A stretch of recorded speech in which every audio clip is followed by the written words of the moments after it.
Perbedaan antara bapak dan mama saat minta duit. Bapak, kalau minta doi, set, oke. Minta doi toh. Kok? Kalau mama, minta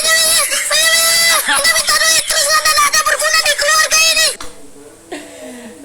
Malah dipraktekin, cocok. Tapi mau secerewet apapun itu orang tua, mau cerewet apapun itu, mau seorang mama itu pasti ada hasilnya, itu tergantung dari rawatnya itu, Jo.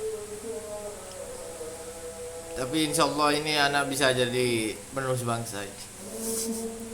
Karena minta doi terus, karena minta jajan terus. Akhir minta apa-apa. Langsung betul kita ada kasih jajan panganan, oh. Lantaran anak